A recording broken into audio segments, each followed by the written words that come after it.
welcome to Supper with Stella. Today we're going to be making a lentil and mushroom shepherd's pie. So, instead of your traditional shepherd's pie, which is one of my favorites, which is made with ground lamb, or cottage pie, which is made with ground beef, and then a yummy vegetable mixture, lots of good bold flavors in it, and then topped with mashed potatoes. Instead of the meat version today, we're going to be doing a meat-free version, and we're just going to use lentils, mushrooms, and of course a mix of vegetables to go into the sauce. So I am just starting with one onion that I'm going to chop up. And I've got my pan heating up, or my pot heating up.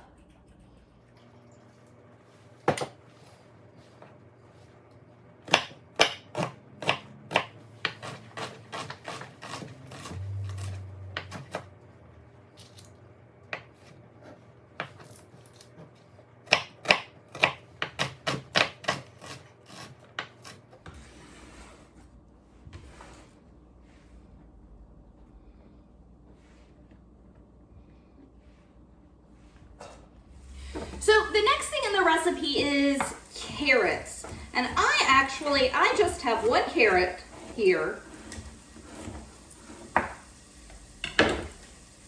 which is actually a carrot I grew myself in my garden, and it's the very last one. But I've got a few small rutabagas and some parsnips also from my garden, and I'm going to substitute them for the rest of the carrots and really use any kind of root vegetable you would like in this.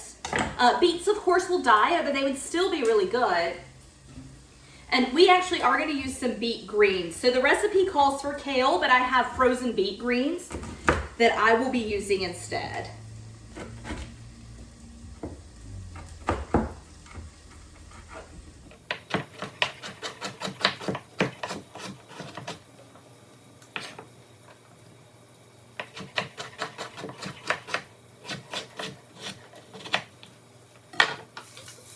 I'm just going to go ahead.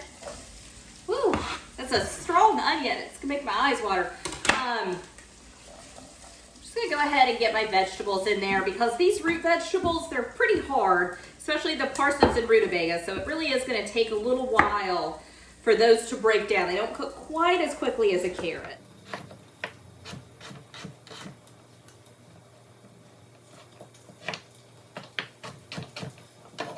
So next thing I'm going to do is mushrooms. So I've got a pound of mushrooms, roughly 2 cups chopped is what it'll end up being. Although I did buy these shiitakes were pre-chopped. So I'll end up with a little more mushrooms than my recipe calls for, but that's fine. And then I have 8 ounces of creminis. So I am just going to get all these cut up. And with these creminis, or baby bellas, I'm just going to quarter them. They'll cook down a good bit. And with the shiitakes, they're pre-cut. I always prefer to just cut them myself. They're a little fresher that way, but I didn't really have a choice. That was the only other non-white or cremini mushroom. It was kind of the only mushroom variety that was sort of special that was in the store. So they were all pre-cut.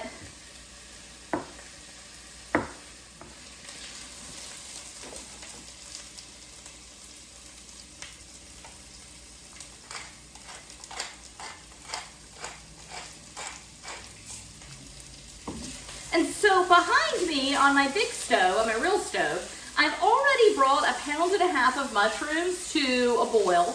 Just covered them with water, salted them like I would pasta, and they are just boiling away. And I am just going to mash them up, add a little milk, little butter, salt, and pepper. Very simple mashed potato. I am even going to leave the skins on. For this, I kind of view this as with all these mushrooms, to me it just seems like a very rustic dish. All the mushrooms, all the root vegetables, it's pretty rustic. So I am just going to go with it and not peel those potatoes. I hate peeling potatoes anyway. It's pretty rare that I actually remove the skins, but this will be no exception to that. So I'm going to let these root vegetables cook down for a little bit, and then I will meet you back here. So I've gotten a good sear on my vegetables, and they're definitely starting to soften. So I'm going to go ahead and throw the mushrooms in. Then I'm gonna heavily salt and pepper, but you really wanna get a good bit of salt. That is going to help draw the moisture out of your mushrooms. And these mushrooms are gonna cook down. This is a 4-quart pot and it's almost to the brim. Sorry, I didn't realize it was out of the frame so much. It's hot. I add a good bit of salt because that is gonna help these, it's gonna help draw the water out. And then once the water gets drawn out of these, then the mushrooms will start to brown. But it does kind of take a while. I know I've said this before. It definitely takes a while for mushrooms to brown. They look like something that would cook, to me anyway.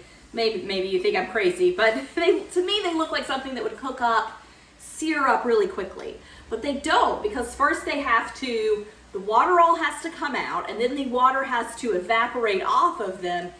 Then, which is how all vegetables get browning on them, but mushrooms just have a lot of water, so it really does take a long time for that process to happen.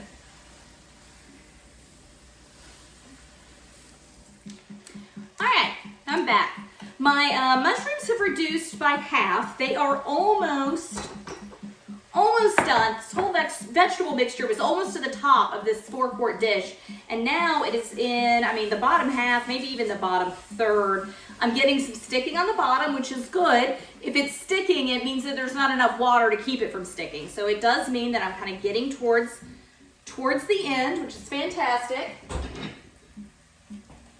So these are my potatoes. They were little mini potatoes that I just boiled up. If you're using larger ones, you can dice them up, that's fine. But I put in 2 tablespoons of butter. Actually, let me hold off on that for a second. I just like to give them, kind of get them going with a good mash and then add my liquids in. And then plenty of salt and pepper. And they were cooked. I did boil them in salted water, just like I would pasta. So they already have some flavor in them. Just gonna add a little more.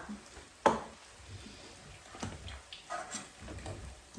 as I said, I am leaving the skins on because I think this is kind of a rustic dish and I like the skins on. You, of course, do what you want. If you want to peel them, go ahead. But what I had on hand were these little tiny baby potatoes. It would have taken forever to peel them. So I was not about to do that, but honestly, even if they'd been regular size, I probably wouldn't have peeled them. Okay, so these are good and mashed up. I am just going to keep these warm. I'm just gonna set them back on the stove and cover them back up. So next thing I wanna add to this is some Wondra, which it's been a while, but I've certainly used it before. I'm gonna do about 2 tablespoons. You can use all-purpose flour, would be fine. It's just a finer grind on the Wondra. So when you're just trying to thicken or make a sauce, you're just using a tiny little amount, like 2 tablespoons. It's a little easier to just shake out of its canister. And it does, but it breaks down a little more quickly. Less likely to lump up. Okay.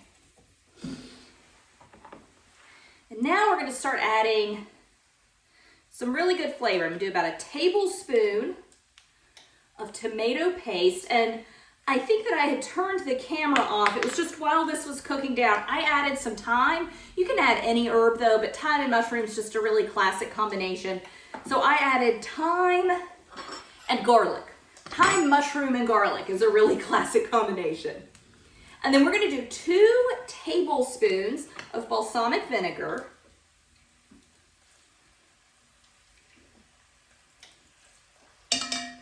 And then 1 tablespoon of Worcestershire sauce.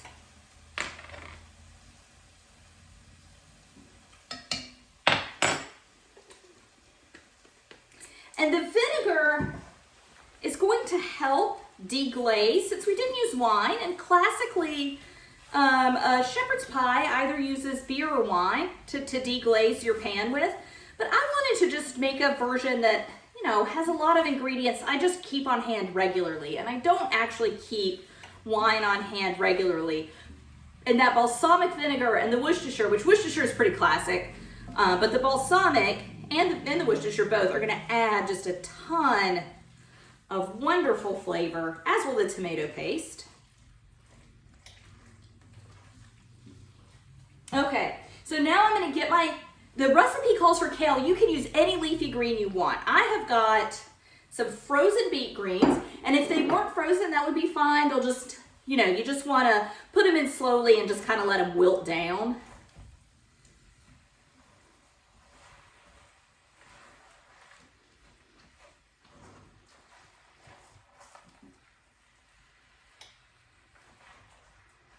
Just get those mixing in, and then half a cup of dried lentils.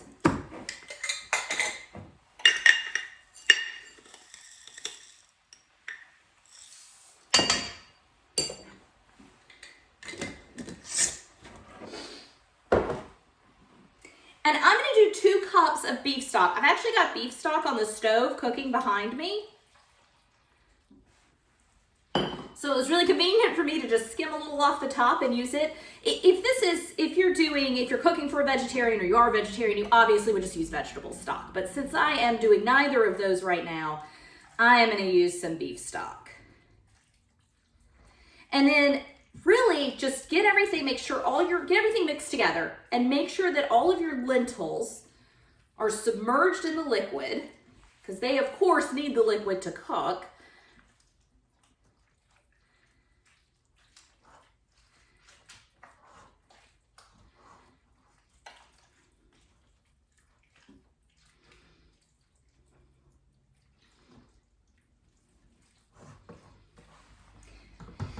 And then I'm gonna cover this and move this to my stove and just let it cook for a while. It's probably gonna cook for 30, 45 minutes, maybe even an hour. I'm gonna wait till the lentils are nice and plump and rehydrated and everything has just kind of come together. This is not a long meal to prepare, but it's definitely a slow cooking meal.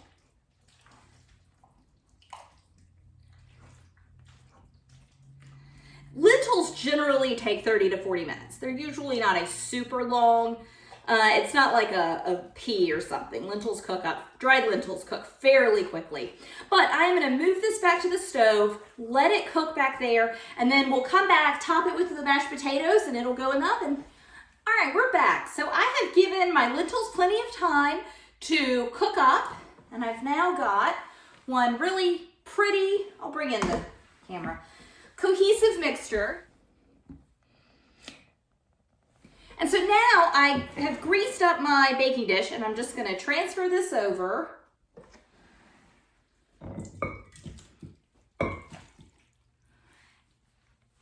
Whew. And that is hot, and my baking dish is too small, so I'm going to grab something a little larger. So actually, I think what I'll do, I don't really have anything that's clean at the moment that's larger. I think I will just, because this is a huge amount of food, so I'll actually just do 2 pies. And so it's just 2 of us that are gonna eat this anyway.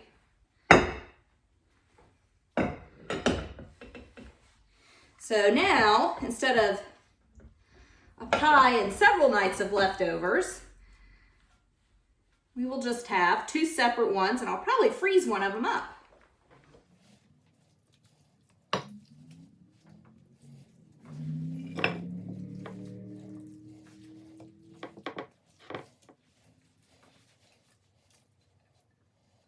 All right, so I'm just gonna dollop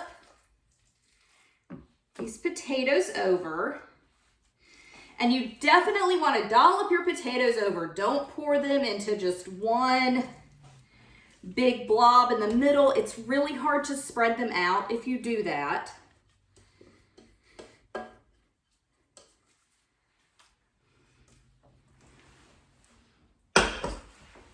I actually should have spread them out a little bit more, honestly, when I was putting them on, but.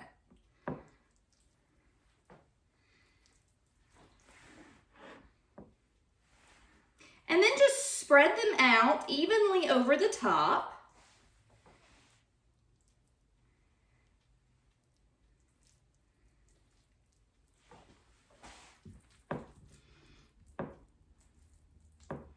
And then I am going to bake these for about 30 minutes. So everything in here is already cooked, but continuing to bake it, it allows everything to just come together a little more, and your potatoes get like this wonderful little crunchiness on top.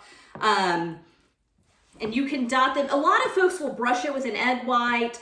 I definitely see people dollop them with butter. I will probably put a couple pats of butter on them at the end just before they come out, so it's really nice and buttery and ooey gooey at the very end. But that is it. That is shepherd's pie. I'll show you some pictures of it. Or that, excuse me, that is a lentil mushroom, so vegetarian shepherd's pie, which accidentally ended up making 2 of, which is, you know, ends up being perfect for me. But yeah, give it a try. Let me know what you think. Thanks so much for joining me. Bye.